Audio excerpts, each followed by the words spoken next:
일주일 동안 평안하셨죠? 예. 오늘 민수기를 계속하고 있는데요. 민수기를 보면은 마치 제가 창세기 1장 3절을 읽는 듯한 그런 느낌을 받습니다. 하나님께서 태초에 천지를 창조하실 때에 말씀하시고 하나님 말씀하시되 빛이 있으라 하신 것 같이 그 하나님의 말씀이 계셨기에 천지 창조가 이루어진 거고요.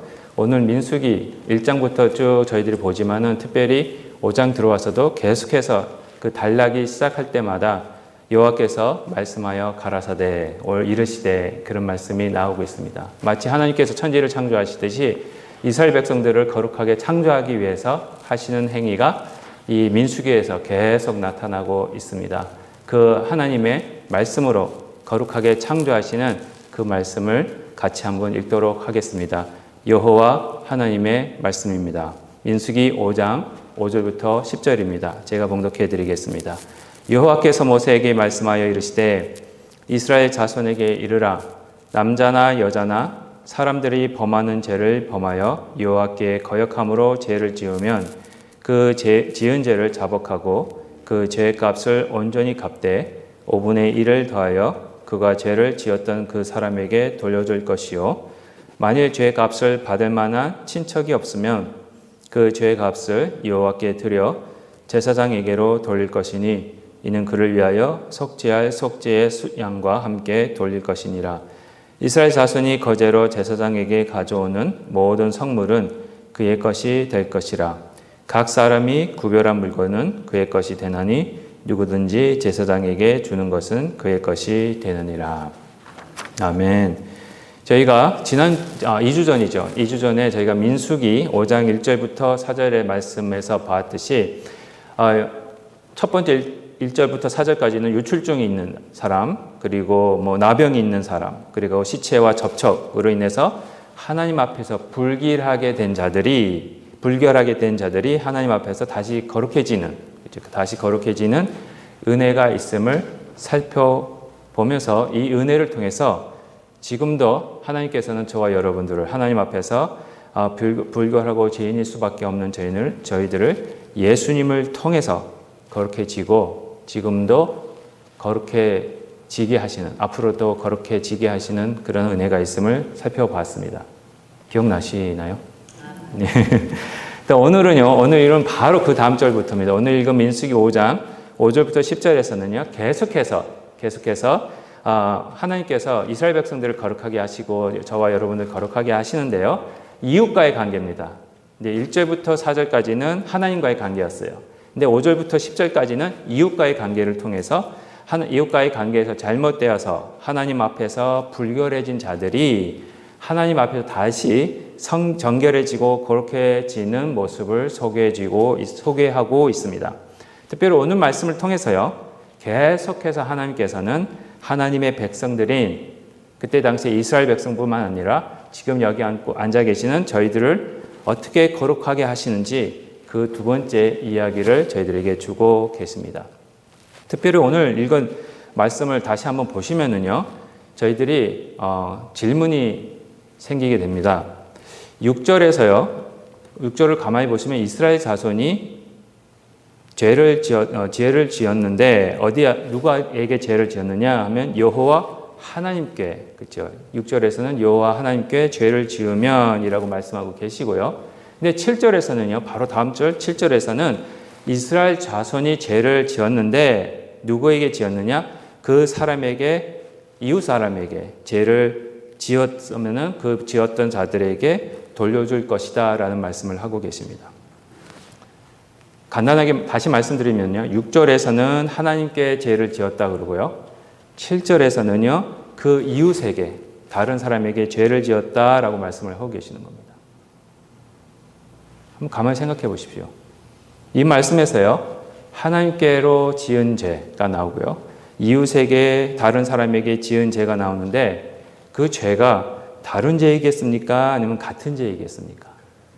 같은 죄예요. 그렇죠? 문맥상 보시면은 이 질문의 대답을 저희가 찾으면 문맥상 하나님께 지은 죄와 다른 사람에게 지은 죄가 같은 죄임을 말씀하고 계십니다. 간단하게 다시 말씀드리면 이럽니다. 다시 좀 이렇게 바꿔서 말씀드리면 그겁니다. 다른 사람에게, 교회 안에서 특별히 내 지체에게 지은 죄가, 잘못한 죄가 바로 하나님께 잘못한 죄가 된다는 것입니다. 이 내용을 보시면은요, 또 질문이 생기셔야 돼요. 오늘은 좀 질문으로 시작을 많이 하는데요. 구체적으로 저희들은 이런 질문을 하셔야 됩니다. 그러면 왜, 그렇죠? 다른 사람에게 지은 죄가 하나님께 잘못하는 죄가 될까? 하나님께 잘못하는 죄, 인간에게 다른 지체에게 잘못하는 죄가 달라야 되지 않나? 이렇게 생각하실 수 있습니다. 그리고 도대체 다른 사람에게 지은 죄가 뭐 어떤 죄이기에 그 죄가 하나님 보시기에 하나님에게 잘못하는 죄가 된다고 말씀하는 것일까? 네, 이 질문을 가만히 한번 생각해 보시기 바랍니다. 특별히 이 7절과 8절에서 다른 사람에게 지은 죄를 자복하고 그 죄를 갚으라고 하시는데, 그렇죠? 죄 값이 나옵니다. 죄의 값을 갚으라고 그러시는 거예요. 그러면 그 죄값을 갚는다는 의미가 무엇입니까? 죄값을 갚는다는 게 무슨 의미예요? 그리고 어떻게 갚는 게 죄값을 갚는 것이 됩니까? 라는 질문들이 저희들에게 생기게 됩니다. 오늘은 이런 질문들을 답을 드리면서 같이 은혜를 나누고자 합니다. 저희들이요, 질문하고 첫 번째로 이제 답해야 될 두 가지 질문은 바로 이겁니다. 왜 다른 사람에게 잘못한 것이 하나님께 잘못하는 죄가 됩니까? 그리고 도대체 다른 사람에게 지은 죄가 어떤 죄이기에 그 죄가 하나님 보시기에 하나님에게 잘못하는 죄가 되는 겁니까? 라는 질문입니다. 이 질문에 대한 답을 찾기 위해서는요, 6절을 다시 보셔야 돼요. 네, 6절을. 오늘은 꼭 제가 강의하는 느낌이긴 한데, 좀 졸리시더라도 좀 잘 들어주시면 감사하겠습니다. 6절에 보시면 이런 말씀이 있습니다. 여호와께 거역함으로, 그렇죠? 여호와께 거역함으로 라는 말씀이 있는데요. 여기서 거역하다라는 뜻이 무슨 의미겠습니까? 거역하다라는 게 무슨 의미예요? 너무 어렵게 생각하지 마세요. 말 안 듣는 거예요. 그렇죠? 예. 하나님께 말을 안 들어서, 그게 하나님의 말을 안 들어서 이런 뜻입니다. 그러면 여러분은 가정 안에서 누가 제일 여러분들에게 말을 안 듣습니까? 아니요. 장로님 말고요. 예. 부부 관계에서 말고요. 예. 집안에서. 예. 권사님, 다른 분이 들으면 진짜인 줄 아세요. 예, 가족 안에서 진짜 내 말을 안 듣는 사람이 누굽니까? 남편 빼고 자식이에요. 그렇죠? 부모 자녀의 관계입니다. 여기서 이 원어로 보시면은요, 이 거역하다라는 것이 바로 이 가족 관계에서 나오는 말입니다. 그래서 하나님의 백성이 가족으로서 또 자녀된 자로서 아버지 말씀에 순종해야 되는데 불순종했을 때 쓰는 단어가 바로 이 말을 안 듣고 이 거역함입니다. 마치 여러분들의 자녀분들이 아까 말씀하신 것처럼, 그렇죠? 여러분들의 말씀을 안 들었을 때, 순종 안 했을 때에 부모의 말을 거역했다라고 말씀을 하듯이 그런 의미입니다. 이스라엘 백성들은요, 하나님과 가족의 관계를 맺었습니다. 하나님은 아버지세요. 그렇죠?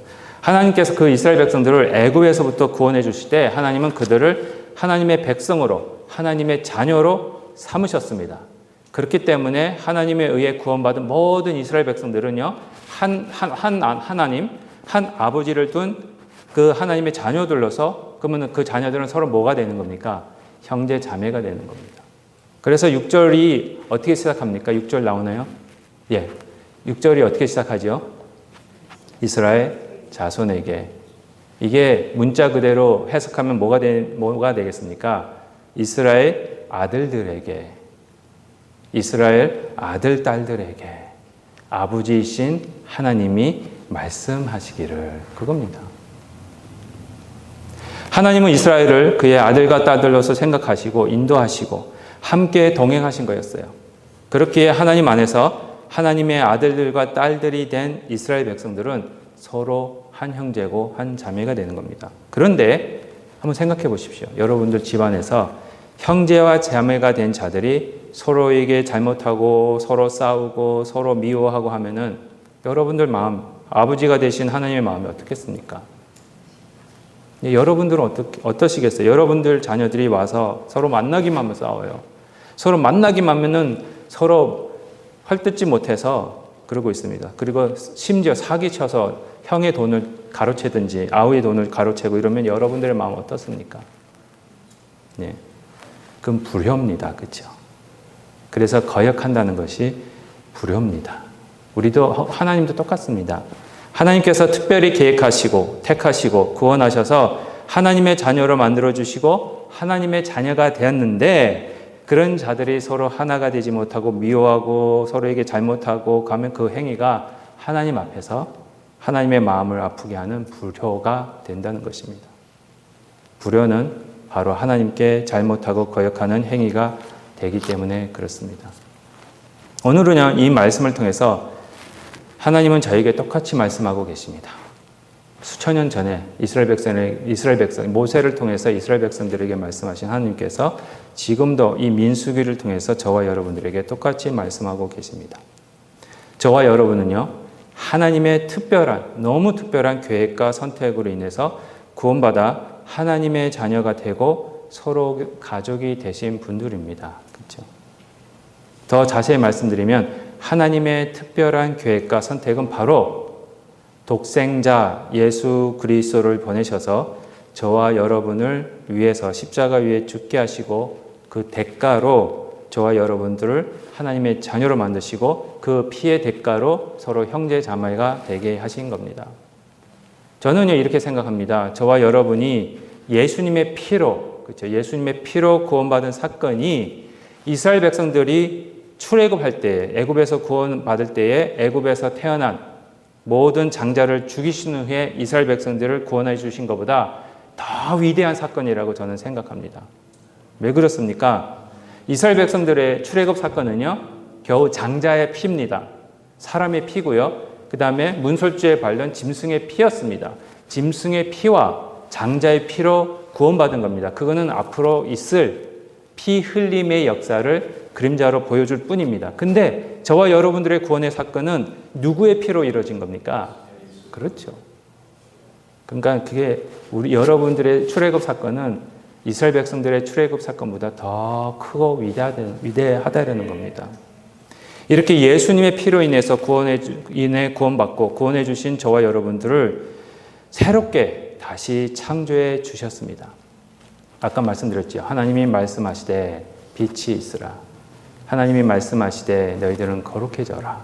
그겁니다. 새로운 창조입니다. 하나님의 자녀로 창조해 주셨고 서로 형제와 자매가 돼서 식구로 다시 만들어 주신 겁니다. 그러면 하나님의 자녀로서 저희들이 하나님께 해드릴 수 있는 가장 귀한 효도는, 가장 큰 효도는 뭐겠습니까? 용돈을 많이 드리는 거예요. 예, 여기서 뭐니 해도 머니가 좋긴 한데 뭐니 많이 있으면 뭐니 해도 뭐니 많이 있으면 좋긴 한데 그래도 여러분들 진짜로 돈이 더 좋으세요? 아니면은 여러분의 자녀가 행복하게 잘 사는 걸 좋으세요? 그렇죠? 여러분 자녀들이 행복하게 잘 사는 게 더 좋으실 겁니다. 그렇죠? 그래서 사도 바울이 고린도후서 5장 17절과 18절에서 이렇게 말씀하시는 겁니다. 고린도후서 5장 17절과 18절입니다. 그런즉 누구든지 그리스도 안에 있으면 뭐라고요? 새로운 피조물이라. 이전 것은 지나갔으니 보라 새 것이 되었도다. 이 모든 것이 그렇죠. 새롭게 되는 것이 하나님께로서 났으며 그가 그리스도로 말미암아 하나님께서 예수 그리스도를 말미암아 저와 여러분을 우리를 자기와 화목하게 하시고 그렇죠. 처음에 하나님과 화목하게 하셨습니다. 그리고 또 우리에게 뭐 하는 직분을 주셨다고요? 화목하게 하는 직분을 주셨으니 이렇게 17절에서요. 저와 여러분들을 새롭게 창조하셨다고 말씀하십니다. 저희가 새로운 피조물이 되었다라고 하시면서 18절에 새로운 피조물로서 새롭게 창조된 자들로서 주신 직분이 있는데 그게 바로 회복하게 하시는, 화목하게 하시는 것이라고 말씀하고 계시는 겁니다. 자녀로서 받은 화목하게 하는 직분을 제대로 행하지 못할 때 하나님의 마음은 되게 슬퍼요. 너무 아파요. 마음이 찢어지는 겁니다. 어떻게 보면은요, 예수님께서 십자가 위에서 살이 찢김을 당하실 때보다도 더 그 찢기는 마음이 강하지 않을까 저는 그렇게 생각이 됩니다. 이것이 저희가 하나님 앞에서 다시 불결해질 수 있는 모습일 겁니다. 만약에 하나님의 마음을 아프게 하면, 그렇죠? 화목하게 하시는 것은 하나님께서 저와 여러분들을 새로운 피조물로 창조하실 때 만드신 새로운 창조 질서입니다. 이 화목이 깨질 때 저희들은 하나님의 창조 질서를 무너뜨리는 죄를 범하게 되는 겁니다. 그래서 나의 이웃에게 잘못하는 것이 하나님께 잘못하는 것이 되는 겁니다. 이 이유 때문에 한 예수님께서 이 땅에 계실 때에 이런 말씀을 하세요. 최고의 율법이 뭐냐? 최고의 율법이, 서기관이 와서 랍비여 최고의 율법이 뭡니까? 라고 질문했을 때 예수님이 이렇게 대답을 하십니다. 마태복음 22장 37절부터 40절까지입니다. 예수께서 이르시되 내 마음을 다하고 목숨을 다하고 뜻을 다하여 주 너의 하나님을 사랑하라 하셨으니 이것이 크고 첫째 되는 계명이요 둘째도 그와 같으니 내 이웃을 내 자신같이 사랑하라 하셨으니 이 두 계명이 온 율법과 선지자의 강령이니라. 그렇죠? 예수님이 말씀하신 겁니다. 하나님을 사랑하는 자는 이웃을 사랑하는 것이고요. 이웃을 사랑하는 자는 하나님을 사랑하는 자가 된다는 겁니다. 또 요한복음에도 나옵니다. 또한 다른 사람에게 잘못한 것이 여호와 하나님께 잘못하는 이유가 또 하나 더 있습니다. 이게 이웃에게 잘하는 것도 있지만은 하나가 더 있습니다. 오늘 민수기에는 자세히 설명하고 있지는 않습니다. 오늘 민수기가 잘 나타나고 있지는 않지만 이 민수기 내용과 같은 내용이 레위기에도 나오고 있습니다. 근데 레위기에는요, 좀 더 구체적으로 그럼 과연 어떤 죄를 범할 때에 하나님께 이 죄가 또 죄가 되는지 말씀하고 계십니다. 레위기 6장 1절부터 5절까지입니다. 레위기 6장 1절부터 5절까지 보시면 이런 말씀이 있습니다.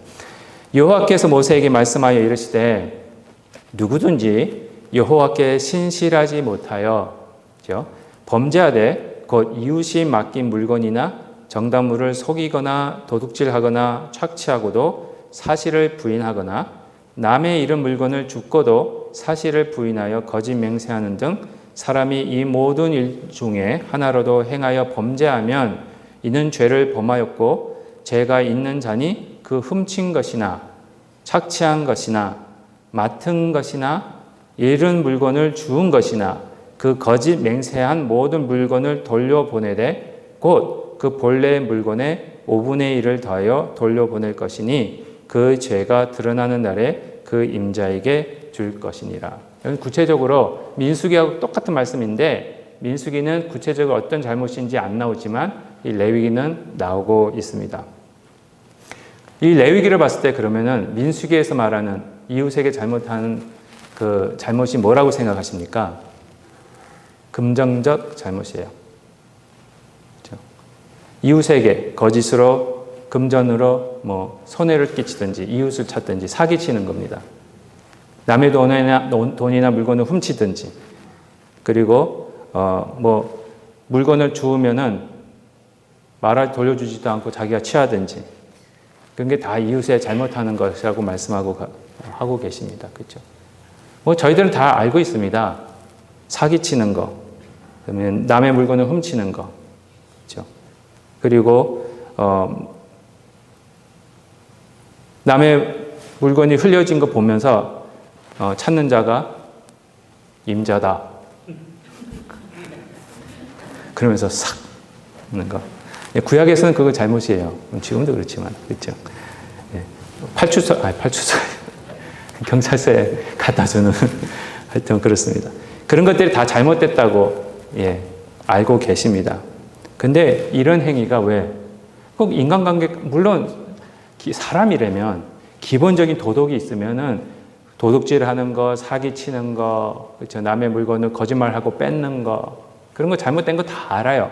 근데 그게 왜 하나님께 잘못일까? 그런 질문이 생길 수 있습니다. 물론 도둑질하는 그 행위가 사기치는 그 행위가 나빠서 그럴 수 있습니다. 근데 아닙니다. 더 깊은 문제가 있습니다. 한번 참 생각해 보십시오. 사기를 치는 이유, 도둑질하는 이유, 남의 돈을 빌려서 안 돌려주는 이유, 그리고 길거리 가다가 돈 100만 원이 있는데 찾는 100만 원은 좀 양심이 걸리니까 한 10불 있는데 10불을 이거 찾는 자 임자 이거 하는 거, 그런 것들이 왜 일어납니까? 그런 마음들이 왜 생깁니까? 그렇죠. 탐심이고 욕심이에요. 사기치는 거, 도둑질하는 거, 남 속여서 뺏는 거, 그렇죠? 남의 물건 안 볼 때 가져가는 거, 다 욕심이에요. 예. 남의 것을 원하는 것 자체가 욕심입니다. 내 거 아닌 거를 원하는 것 자체가 욕심이에요. 그것이 물질이 됐든 위치가 됐든, 그렇죠? 모든 것, 남의 것을 원하는 것, 탐하는 것이 욕심입니다. 그래서 그 욕심 때문에 하나님은 그 욕심을 부릴 때에 하나님은 그걸 죄로 보십니다. 왜 그런지 아십니까? 욕심이 왜 죄입니까? 네? 골로새서 3장 5절과 6절입니다. 골로새서 3장 5절과 6절입니다. 이걸 모르시면은요, 욕심 피우는 거 당연하다고 생각하실 수 있어요. 절대로 욕심 자체가 나쁜 건 아는데 왜 나쁜지를 아셔야 될 거 아니에요. 그렇죠? 골로새서 3장 5절과 6절입니다. 그러므로 땅에 있는 지체를 죽여라. 여러분들은 욕심쟁이가 아니에요. 그렇죠? 음란과 부정과 사욕과 악한 정욕과 탐심이니, 탐심이 욕심이죠. 그렇죠? 탐심은 뭐라고요? 우상숭배예요. 우리 하나님은요, 욕심 부리는 탐심이 있는 것, 특별히 물질적인 탐심이 있는 거, 막 모으려고 그러는 거, 예, 우상숭배로 봅니다. 이것들로 말미암아 뭐가 임한다고요? 하나님의 진노가 임하십니다. 이 골로새서 말씀에서 이 땅에 사는 사람들은 5절에서 말씀하는 모습들이 있습니다. 그렇죠? 다 나쁜 모습들이에요. 그 중에서도 욕심 또는 탐심이 있는데요. 특별히 물질적인 욕심. 없다고 안 하면 거짓말입니다. 그렇죠? 예. 왜 머니가 머니인 줄 아십니까? 머니 해도 많이 있으면 머니가 좋으니까. 예. 이게 욕심이에요. 어쩔 수 없어요. 그래서 골로새서 3장 5절에서 이 욕심 또는 탐심, 우상숭배, 그게 하나님 대신에 우상이 되어버린 거예요. 우상숭배는요, 모든 죄의 근원입니다. 심지어 아담과 하와가 왜 타락한 줄 아십니까? 이 욕심 때문에. 하나님의 자리를 탐했기 때문에. 그래서 따먹은 거예요. 너가 하나님과 같이 된다. 거기 확 넘어가 버린 거예요. 내가 하나님 가면 내가 이 모든 걸 다 컨트롤할 수 있겠지. 이게 힘의 작용이에요. 내가 이 사람들 다 힘을 가지고 다 컨트롤하고 싶어. 욕심입니다. 저 사람은 내 말 듣게 해야지. 욕심이에요. 우상숭배입니다. 그래서 하나님이 가장 싫어하는 것이 바로 이 우상숭배예요. 그렇기 때문에 우상숭배인 탐심으로 말미암아 이웃에게 잘못하기 때문에 이 잘못하는 것이 바로 하나님이 싫어하시는 행위가 되는 거고요. 그렇기 때문에 하나님께 잘못하는 결과가 나타나는 겁니다. 아까도 계속 말씀드리지만 꼭 돈 문제뿐만 아닙니다. 어떻게 보면 나의 욕심, 특별히 이기적인 욕심 때문에 이웃과 관계가 안 좋아지고 잘못할 때가 많습니다. 그렇죠? 이 부분을 저희가 부정할 수는 없습니다. 이와 같이 저희도요, 때때로 이런 잘못된 행위 또는 하나님 앞에서 신실하지 못하고 거룩하지 못한 삶을 살 때가 있고 화목하지 못할 때, 또 욕심을 부릴 때가 여전히 있음을 저희들은 인정할 수밖에 없습니다. 그래서 두 손 들고 하나님 앞에 예수님께 항복하는 거예요. 저는 이런 죄인입니다. 그런데요, 이어서 좋은 소식이 있습니다. 민수기 5장 7절과 8절을 보시면요, 이웃에게 잘못했을 때, 특별히 금전적인 손해를 입혔을 때 어떻게 하라고 하십니까? 원금과 함께 20%를 더해서 갚으라고 그럽니다. 이자가 20%입니다. 1,000만 원 훔쳤으면 200만 원, 거기에 상응하는 20%면 200만 원입니다. 그러면은 1,200만 원을 돌려줘야 돼요. 이거 약한 겁니다. 레위기에 보시면은요, 훔친 원금의 300배, 400배를 돌려줘라라는 말씀이 있어요. 진짜요? 우리 하나님 그렇게 요구하십니다. 그러니까 1,000불을 훔쳤으면 4,000불, 5,000불을 갚으라는 거예요. 그러니까 아예 그렇게 하지 말라는 겁니다. 그렇죠? 근데 많이 깎아주신 거예요, 우리 하나님이. 몰게이지 이자를 20%로 깎아주신 거예요. 400%에서 20%로 깎아주신 거예요. 그리고 그런 보상금을 받을 사람이 없으면 여호와께 드리라라고 말씀을 하십니다. 그게 여호와께 드리면서 속죄하라는 것입니다. 여기서 죄값을 지불하라는 말이 나옵니다. 죄값을 지불하라. 그것이 저희들이 두 번째 그룹에서 두 번째에서 저희들이 질문하는, 그러면 이 죄값이라는 게 뭐냐? 죄값을 어떻게 치르는 거냐? 그겁니다. 죄값은 무엇이고 죄값을 갚는다라는 것은 무슨 의미일까? 민수기에서는요, 죄값 갚는 것을 좀 어렵습니다. 이게 학교 수업 같아서 속건제라고 합니다. 여러분, 그런데 아셔야 돼요. 이제 구약을 보죠. 속죄제가 나오고 속건제가 나오고 뭐 비슷한 게 막 나오잖아요. 그렇죠? 속죄제는 뭐냐? 하나님께 죄 지었을 때 하나님께 제사하면서 용서받는 겁니다. 속건제는 뭐냐? 하나님에게 무의식적으로 죄를 짓고 그 다음에 이웃에게도 죄를 지었을 때 드리는 제물이 속건제입니다. 근데요, 속죄제하고는 다르게 이 속건제는 뭐가 있냐면은 하나님과 이웃에게 자복하고 그 잘못을 자복하고 하나님께만 나와서 회개하고 예물을 드리는 것이 아니라, 이 속건제는요, 구체적으로 잘못을 한 그 사람의 금전적 보상을 하게 함으로 죄의 회개의 결과를 보여주라는 것이 이 속건제입니다. 다시 말씀드리면 눈에 보이는 죄의 값을 치르라라고 말씀하시는 거예요. 죄의 값을 치르는 것이 바로 오늘 민수기에서 말씀하고 계시는 이 속건제입니다. 속건제는요, 눈에 보이게 회개의 행위 또는 열매를 맺는 것을 요구하고 있습니다. 저희들에도 이 속건제가 필요합니다, 여러분. 이웃에게 잘못하고 또 우리 교회 안에서 특별히 성도들에게 잘못하는 것이 있었을 때에 저희들에게 이 속건제와 같은 것이 요구되어지고 있다는 겁니다. 지난주에는요, 민수기 5장 1절부터 4절까지는 하나님 앞에, 그 다음에 오늘은 속건제입니다. 그럼 여기서 여러분들이 우리가 드려야 되는 속건제가 뭘까? 저희들에게 요구되어지는 이 속건제가 뭘까? 이스라엘 백성들에게 요구되어지는 속건제와 원리는 같습니다. 그런데 모양이 달라요. 이스라엘 백성들은 돈으로, 그렇죠, 20%를 더해서 드렸고, 그 다음에 그 받을 사람이 없으면 짐승을 가지고 제사장에게로 갔고 그 돈을 가지고 제사장에게로 갔습니다. 그런데 현재 시대에는 저희들이 짐승을 잡거나 피를 흘리면서 이 속건제를 드리지 않습니다. 만약에 여러분들이 돈을 빌리셨는데 안 갚은 거 있으면 갚으셔야 돼요. 그거는 지금도 똑같습니다. 이자는 뭐 알아서 그분이랑 상의해서 하시고 똑같습니다. 근데 솔직히 이스라엘 백성들에게 요구하신 이 속건제의 모습은요, 잠시 일시적인 모습으로 앞으로 온전히 이루어질 이 속건제에 대해서 그림자처럼 보여주고 있는 것뿐입니다. 지금 저희에게 요구되어지는 속건제는 무엇일까? 그거는 바로 예수 그리스도이십니다. 예수님을 통해서 저와 여러분은 속건제를 하나님께 드리는 거예요. 정확히 말씀드리면 예수님이 직접 저와 여러분들을 위한 속건제가 되셔서 이웃에게 잘못하거나 하나님께 거역한 저희들을 용서하시고 거룩하게 하신다는 겁니다. 제가 만들어낸 얘기가 아닙니다. 예수님이 속건제가 되신다는 것. 이사야 53장 10절입니다. 여호와께서 그에게 상함을 받게 하시기를 원하사, 어떤 사람이 있어요. 근데 그가 상하게 하십니다. 질고를 당하게 하셨은즉 그가 영혼을 뭘로요? 속건제물로 드리기에 이르면 그가 씨를 보게 되며 그의 날은 길 것이요 또 그의 손으로 여호와께서 기뻐하신 뜻을 성취하시리라.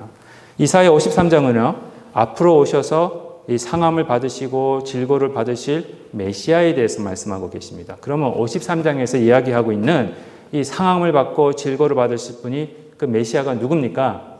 예수 그리스도예요. 예수님이 오셔서 저희를 위해서 상함도 받고 질고를 당하실 뿐만 아니라 무엇이 되신다고요? 저 방금 읽었잖아요. 속건제가 되신다는 거예요. 예수님이 저희들을 위한 속건제가 되심으로 저희가 치러야 할 죄의 대가를 치르셨고요. 죄의 값을 예수님이 직접 그의 피값으로 치러 주셨습니다. 그래서 고린도전서 6장 20절에 이런 말씀이 있습니다.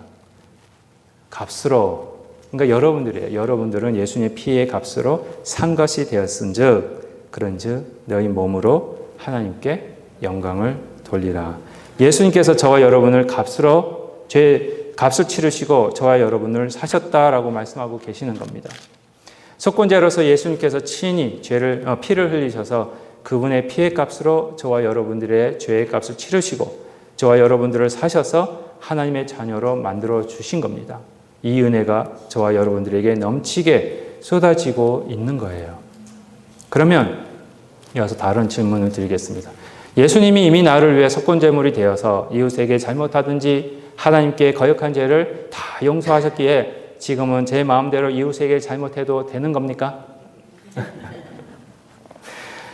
아니죠. 그렇죠? 은혜를 받은 자이기 때문에, 이미 구원을 받은 자이기 때문에 우리 은혜를 받은 자로서 우리 대신에 예수님께서 속건제를 드린 것을 믿고 감사하는 자들이 저와 여러분이 되었기 때문에 이제는 남은 것은 이 회개의 열매를 맺어야 하는 겁니다. 위에서 말씀드린 것 같이 속건제는 죄를 해결하기 위해 제물을 하나님께만 드리는 것이 아니라 내가 잘못한 자에게 찾아가서 배상하는 모습까지 포함하고 있는 것입니다. 그게 속건제라고 말씀하십니다. 속건제는요, 회개의 열매까지 포함하고 있습니다. 많은 분들은 아니지만 소수의 분들이 다른 사람에게 죄를 짓고 그 죄를 깨달아서 하나님께만 회개하면 다 해결되었다고 생각하는 경우가 없지 않아 있습니다. 그렇죠? 하지만 말씀은요, 예수님 때문에 새롭게 창조된 새로운 피조물이 된 저와 여러분들은 오늘 민수기 말씀처럼 눈에 보이는 회개의 열매를 맺어야 됨을 말씀하고 계십니다. 이 회개의 열매는요, 레위기와 민수기에만 나타나는 것이 아니라 신약에도 많이 나타나는데 대표적으로 사도행전 26장 20절입니다. 먼저 다메섹과 예루살렘에 있는 사람과 유대 온 땅과 이방인에게까지 그렇죠, 복음이 전파되는데 복음과 함께 뭐도 전파하라고요? 이방인까지 복음이 전파되니까 이 사람들이 회개를 하고 돌아오잖아요. 그렇죠? 이방인에게까지 회개하고 하나님께로 돌아와서 뭐라고요? 회개에 합당한 일을 하라 전함으로 복음과 회개와 회개의 열매는 같이 가야 됩니다. 죄송합니다. 제가 너무 건방지게 이런 말씀을 드려서 죄송한데 한국교회나 미국교회가 안 그런 교회가 더 많지만은 저희들은 복음만 전하는 데 끝이 나요. 회개의 열매도 맺으십시오라는 말씀까지는 안 합니다. 왜? 듣기 싫으니까. 복음만 전하고 그것만 믿고 끝나면 편하잖아요. 그런데 회개하고 회개의 열매를 맺으십시오 이런 건 진짜 힘들거든요. 그래서 많은 교회들이 값이 싼, 예수님의 피는 그렇게 싼 것이 아닌데 회개의 열매가 없는 복음만 전합니다. 그거는 진짜 복음이 아니라고 저는 생각합니다. 저로부터 시작해서 정말 너무너무 복음과 함께 이 회개의 열매를 맺혀야 됨을 이 말씀을 준비하면서 저한테도 진짜 많이 생각을 했습니다.